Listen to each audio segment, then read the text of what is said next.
हजरत अबू हुरैरा रज़ी अल्लाह ताला अन्हु कहते हैं मैं अपनी माँ की बड़ी खिदमत करता था। मेरी अम्मा बूढ़ी हो गई थी तो मैं खुद उन्हें वॉशरूम लेके जाता था। फरमाते एक दफा ना मैं हजरत उमर की खिदमत में बैठा था तो एक शख्स आया, उसने आके ना हजरत उमर के सामने वही बात छेड़ दी जो मेरा मसला था। इसको इमाम इब्ने जौजी ने लिखा है रहमा।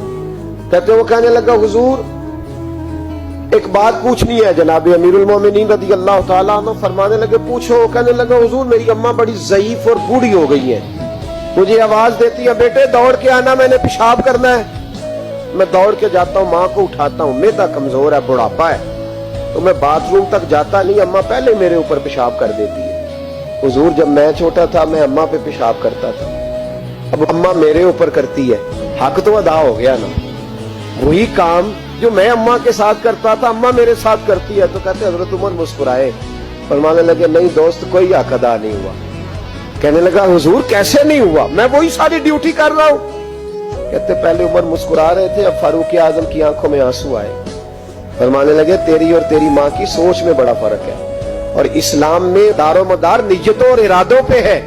कहा हुजूर क्या फर्क है? फरमाया सुन, जब तेरी माँ तेरे ऊपर पेशाब करती है तो तू कहता है अल्लाह बूढ़ी हो गई है इसे पर्दा दे दे, और जब तू माँ पे पेशाब करता था तो माँ कहती थी या अल्लाह मेरे लाल को लंबी जिंदगी अता फरमा।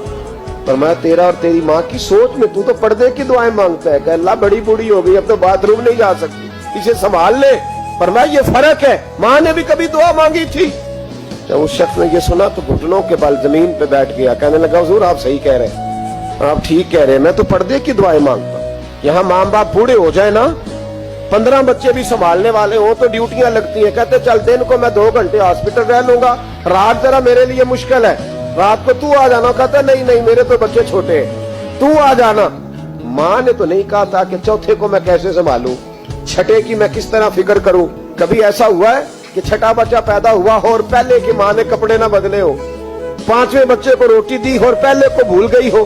कभी ऐसा हुआ है कि बाप, मैंने ऐसे लोग भी देखे। मेरा एक दोस्त था कॉलेज में, उसके कपड़ों जैसे कपड़े कोई नहीं पहनता था, लेकिन फिर शादी हुई, हालात बदल गए।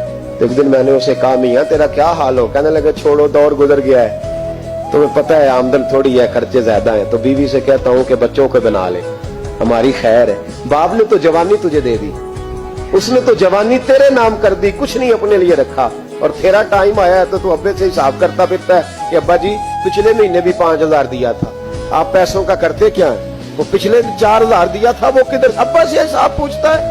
अगर कभी अब्बा बैठा ना हिसाब करने तो 2 दिहाड़ियों का हिसाब नहीं तू दे सकेगा। अगर वालिद कभी बैठा तो खुदा माँ बाप के नाफरमान की ना यहाँ कोई पहचान होगी और ना